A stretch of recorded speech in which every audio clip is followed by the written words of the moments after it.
Aside from her family, Shelly Peterson has three passions in her life: her love for acting, writing, and a love for her horses. The second of 6 children, Shelly was born and raised in London, Ontario, her father an engineer and her mother a homemaker. A childhood filled with ballet, theater lessons, and staging backyard plays grew to a love of acting. Shelly became a professional actress at the age of 19.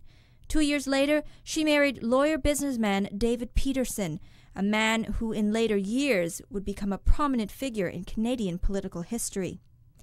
In the early 1990s, what began as a hobby writing stories quickly blossomed into 2 best-selling fiction novels for young people. And when she's not on stage or writing pages for her 3rd novel, Shelly is tending to her horses.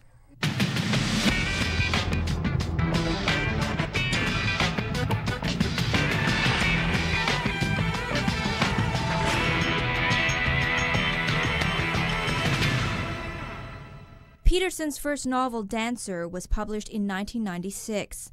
The heroine, 16-year-old Hilary James, is rescued from depression by Dancer, a free-spirited stallion. The adventure begins after the pair win the Fuller Trophy at the Royal Winter Fair. After 1 month, the novel Dancer was already in its 3rd publication.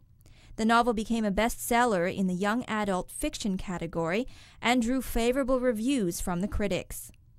Her 2nd novel, Abby Malone, also became a bestseller shortly after its launch in 1999. Peterson is currently working on a 3rd novel. The working title, Stage Struck. Once completed, it will be the final work in what will be known as the Caledon trilogy. Inspiration is ephemeral. It comes when you least expect it, and it comes from everywhere. The characters in my books, I get inspiration from the people around me and sometimes from my imagination. The stories come from everywhere as well.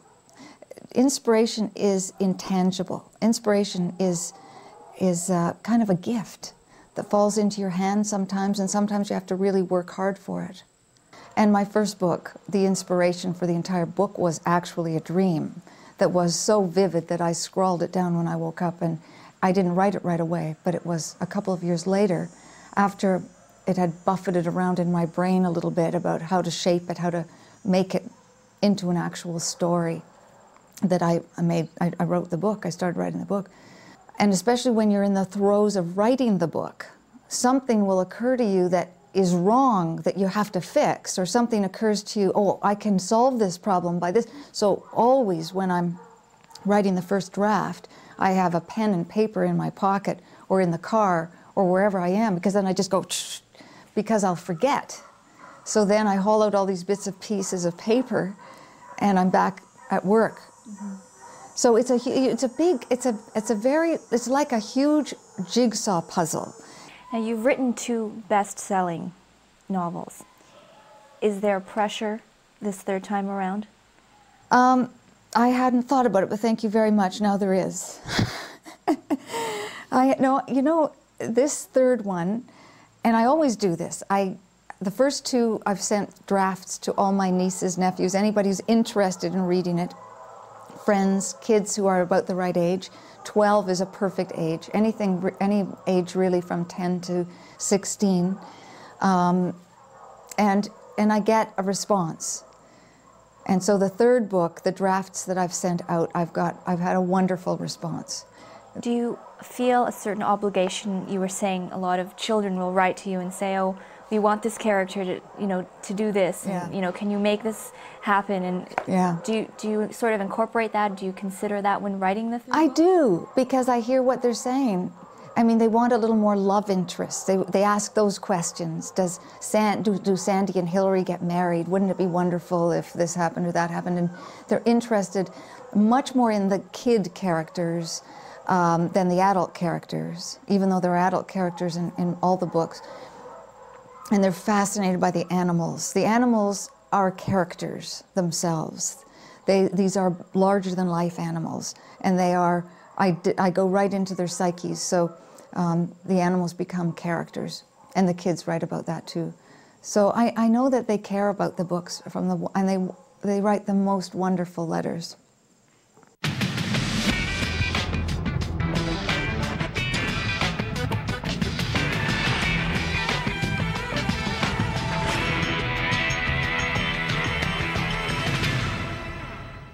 Shelly Peterson says she remembers the first time she was on stage, performing in a rendition of Pinocchio in London. From the age of 11, she took acting lessons at the Grand Theatre and went on to the Banff School of Fine Arts at the age of 16. She became a professional actress at the age of 19, all the while continuing her study of theatre at Dalhousie and Western universities. Shelly has appeared in hundreds of productions in her career. Her acting range runs the gamut, from serious characters in productions like Steel Magnolia, The Donnellys, and Anne of Green Gables, to musical comedies like Run for Your Wife and Lend Me a Tenor. Most recently, she spent time at Theatre Orangeville, performing a role in Spring Planting, directed by David Nairn. Peterson also boasts an extensive television career. Her TV credits include movies like Kiss and Kill and An Equal Right to Die, and guest appearances in series such as Night Heat and Alfred Hitchcock. In the 1980s, Peterson was a series regular in the CBC's Not My Department. From the time I was so small, I've been fascinated by theatre and film and television, and I've done that all my life. Became professional at the age of 19. While I was still in school, I was doing a lot of commercials and television in Toronto, and so it's been a part of my life. But it's the same world. It's a magical world that you walk into, the world of imagination. So it relates so perfectly. Writing and theatre work so perfectly together. I've had some wonderful parts and some very difficult parts. The part I played last summer was difficult for me because this character suppresses a lot of emotions, and that's not so easy for me, to play the suppression and then the bursting out, because as you know, I mean, if you put your emotions in a little box, they are going to come out inappropriately. So I had to make this character, she has to be likable, but there wasn't an awful lot likable about her, but you have to care about her. If you don't care about a character, the audience loses interest completely. They care about a bad character, an evil character, a terrible, treacherous character, so that's watchable. So I'm not saying that they only like good, likable characters, but this character was written in a way that was difficult for me. So I had to delve in and try to find human parts of her that would make her watchable and likable. At the same time, you had to understand where she was coming from. So it was a difficult part. What do you find more challenging when you're writing? You're creating the characters. So yeah. You have a lot of license in terms of how you're going to sort of shape and form their personalities. That's right. In acting, the character's laid out for you, and you sort of have to mold yourself into that character. Yeah. Do you find one or the other more appealing, more challenging? Yeah. Well, interesting question, because what you've just asked me is what I like most about. I love having the total power of creating my own story, my own characters. They do exactly what I want them to do. It's my world. I am the master of that universe. And on stage, or on film, or on television, the character, you're right, has all the confines, but that's a challenge to be that person as it's defined, to make that person live, to make the written words pop up. So that becomes a different challenge in a similar way, but what you asked was everything I love about writing and everything I love about theatre.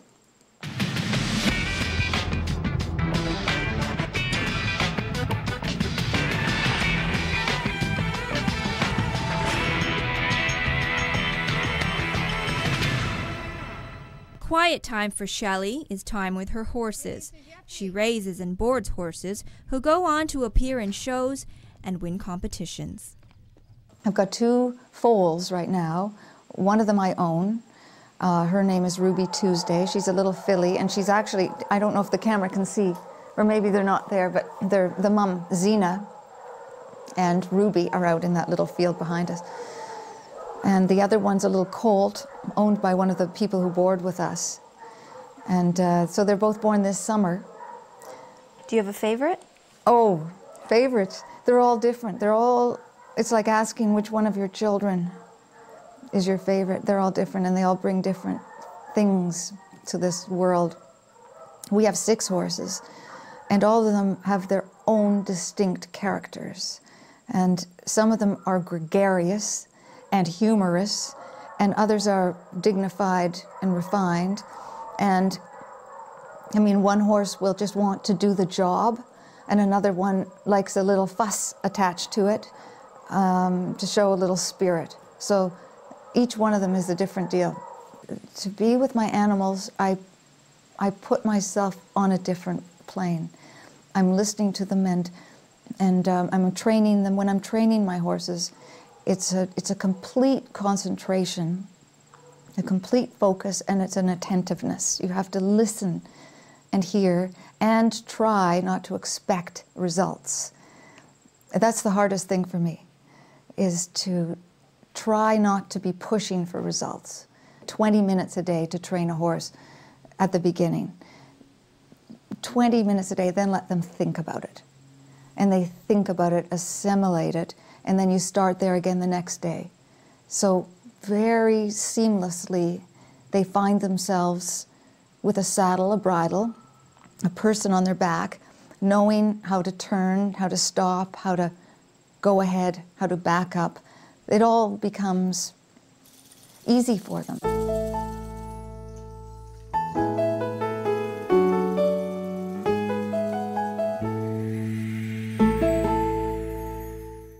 Being the wife of David Peterson brought Shelly's life into the world of politics.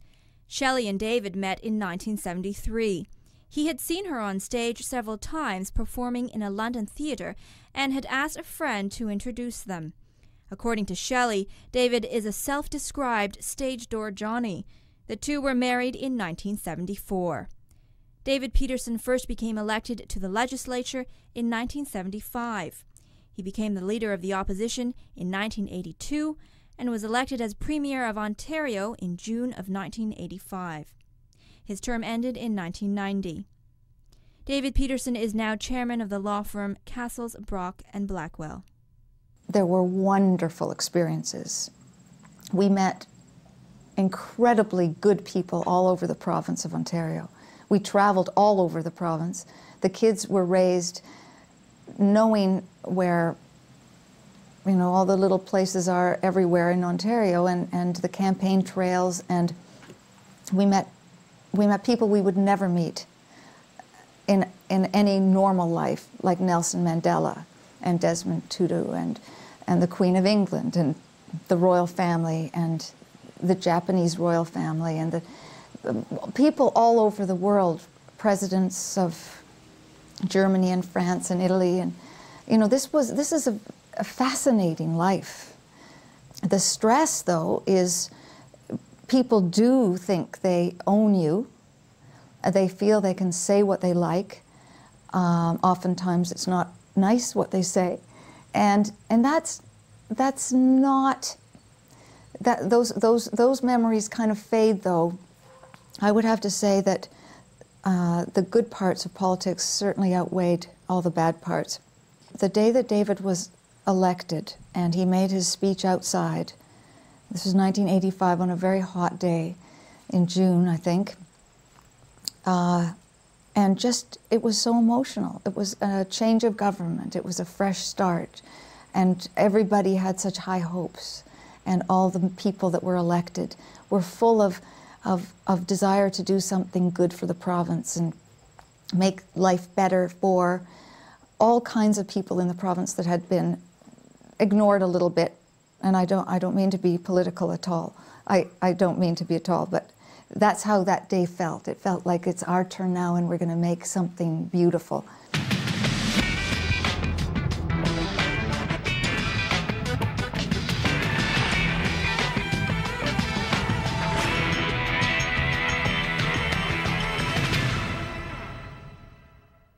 Another amazing experience for me was actually to sit and talk with Nelson Mandela, who inspired me. He was like a totally unusual man, with good running through every cell of his body.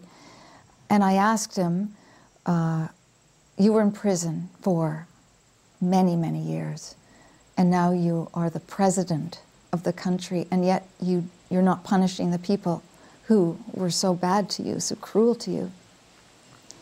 And he said, my life is too short for that. So he had other things to do. Revenge was not on his list of things he wanted to do. He just had better things to do. And that was fabulous.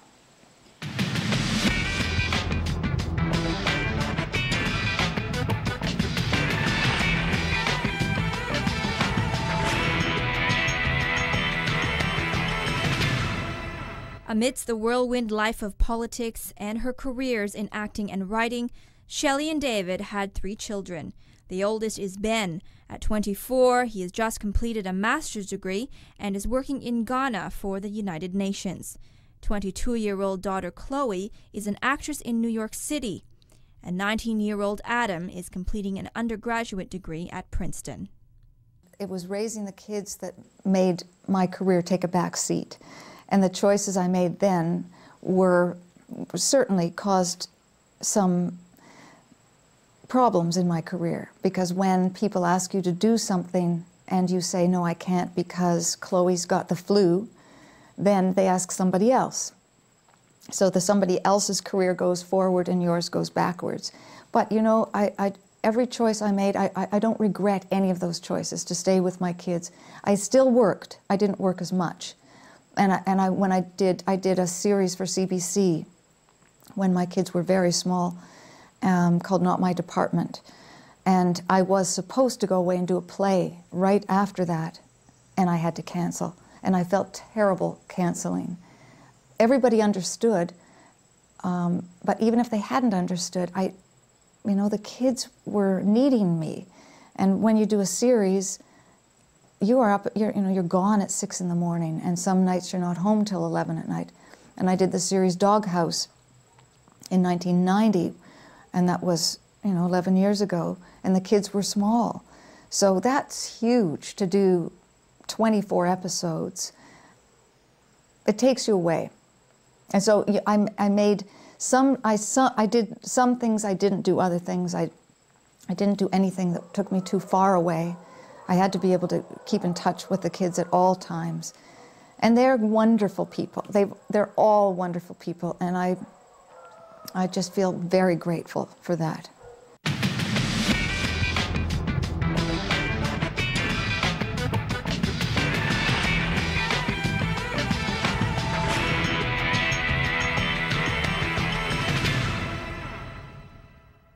My children now are gone. They're all in university and gone on their way. My children were the big focus in those years. And my marriage, I'm very lucky to have a happy marriage after 27 years. But you mean of the writing, the acting, the horses. It would be very difficult for me to choose. I love passionately all those things. I enjoy tremendously creating a character for the stage. I enjoy tremendously walking into my imaginary world and having a story happen on paper. And I take great pleasure and I get solace and peace in my heart dealing with my animals and training them and being with them. It would be difficult to give up anything. I'm lucky to have so many passions.